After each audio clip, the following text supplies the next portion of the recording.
The Disney parks might be struggling, even if Disney denies that's happening. But guess what? The cruises, they're cruising right along. And it is one of the strongest segments of Disney. The Maritime Executive is the website we're going to today. Very posh.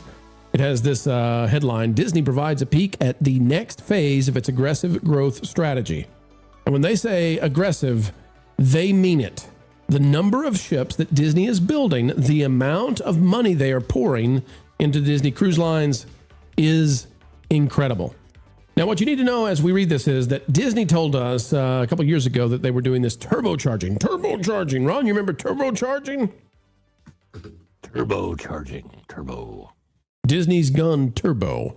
They said they were going to turbocharge the parks. $60 billion invested over the next 10 years. And we looked at that and we said, well, no, wait a minute. Hold on a second. $60 billion over the next 10 years is actually not much of an increase over what they're already paying for their parks. Well, it's actually even less than, because much of the $60 billion is actually going to cruise ships. And here's what they're doing. It says, Disney Cruise Line is midway through an aggressive growth strategy that will see the brand reach 13 cruise ships by late 2030 and increase capacity by nearly 4 times. It has already doubled its passenger capacity and added Singapore to its home ports, with ambitions to take the cruise line far more globally in the next few years. During the recent Horizons D23 Disney Experiences Showcase, where the corporation highlights its plans for everything Disney, it revealed that it plans to have 7 ships in service. Well, it has that now, but it plans to add an 8th in late 2027. The 4th ship in the Wish class, Disney Believe, carries a familiar approach but incorporates its own theming and decor. Talks about the Disney Believe. You all may have already heard of it, but guess what? After the launch of Disney Believe, the cruise line looks to enter a new phase of accelerated expansion. A revised timeline was unveiled to investors showing 3 new ships in a single year, 2029, and a 4th in 2030.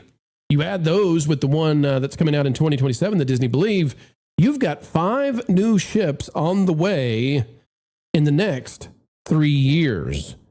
That is insane. They're partnering with the Oriental Land Company that runs Tokyo Disneyland to have a ship that is out of Japan now. That'll be out of Tokyo. And these ships are massive. They're huge.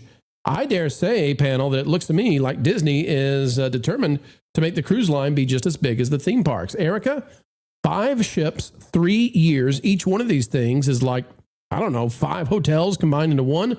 Hundreds and hundreds of thousands of passengers plan to be part of the Disney Cruise Lines over the next year or so. Erika, they're all in on the cruises, but it could be at the cost of the theme parks. A lot of the stuff announced at D23 was sort of like, hey, we're going to do this thing sometime. Believe us. Here's a single piece of concept art.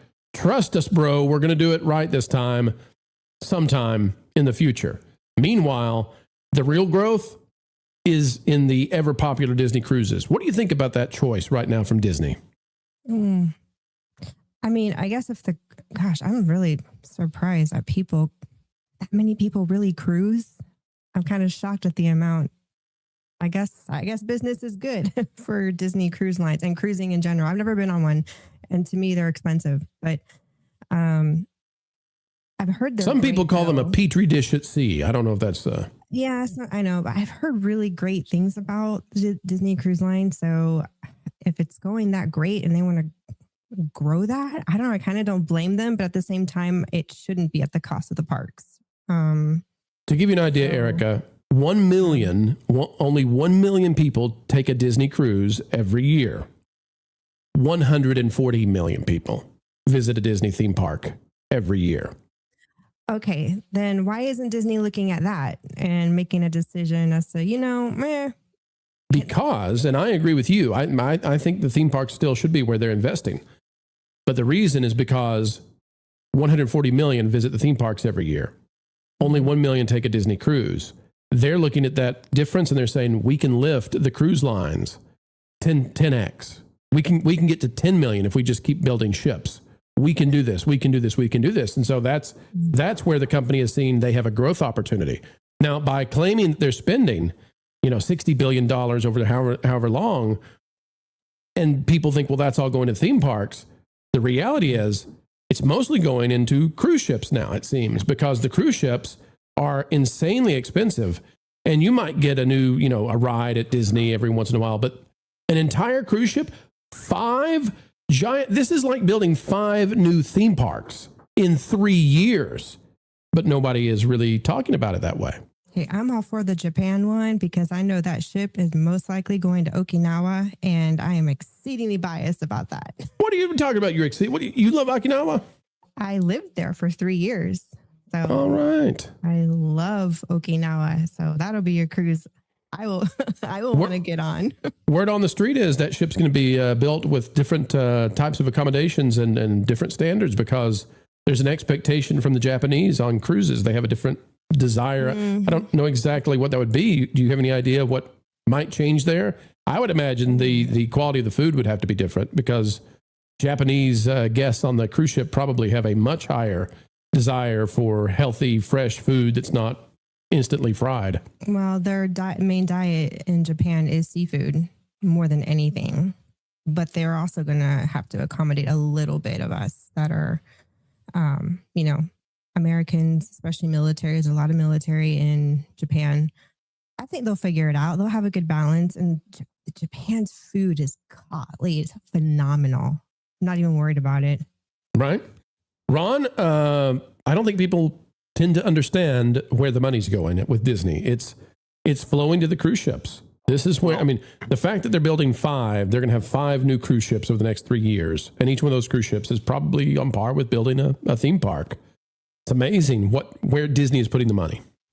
Yeah, and let's say they get to the point where they have 5 million people cruise a year rather than just 1. And that's very doable. It's still an extremely small percentage of the population, which means you can get 5 million families who can pay that kind of money. It's a lot different than getting 140 million who can pay the type of money that they're trying to ask for people to pay to get into the theme parks now, which is a lot of times over $200 per day, or more than that if you're going to go to a theme park during the day and then you want another special event at night.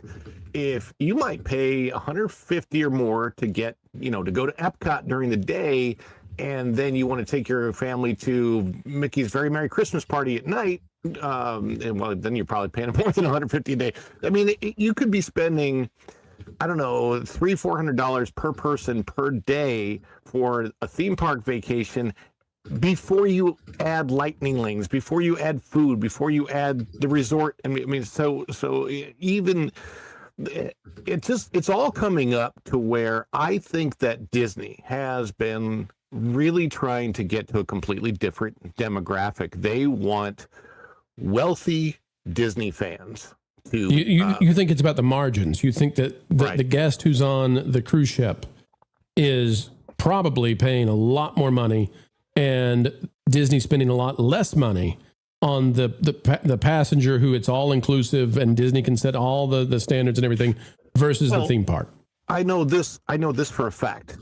Disney sells more Disney Vacation Club on their cruise ships than they do on land. I know that for a fact. Never thought about that.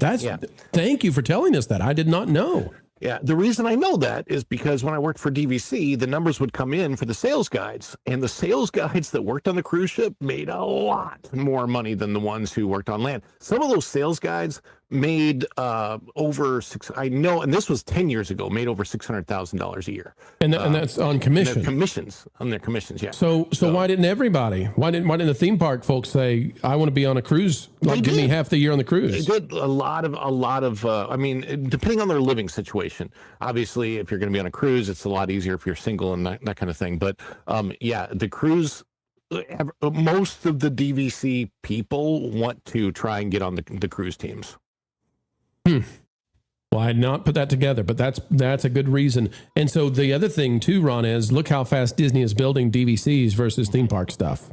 Yeah, even these cabins I just stayed in, the reason that I was able to stay in it is bought by a private owner because they got rid of them so that they could put in DVC.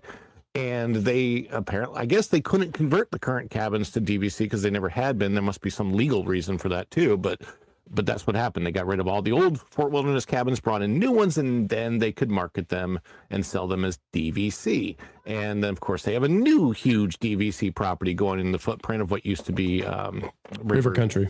Country. So it's they make a lot of money. DVC is very profitable. I'm assuming that the cruise lines are also extremely profitable. And if you're just one of those people looking at bottom lines going, hey, what's, cost versus profit, you're going to hopefully, I would think that they would want to, try to get more of what's profitable. There you go, folks. If you're wondering, where's my theme park stuff? Why is it always off on the horizon? Why are we getting excited that Monstropolis is going to open a restaurant, but not the roller coaster next year, sometime next year, late next year? Why are we getting excited that there's a new Figment coming to town, maybe in the 2030s? Like, what is it? Why can't we get stuff? Meanwhile, the ships are being built like crazy. Well, it's because Disney's spinning like drunken sailors. Da-da-da-da-da-da. Thanks for watching That Park Plays News. For more information, consider checking out www.thatparkplace.com. And don't forget to subscribe, share, like, and send this out on your favorite social media accounts.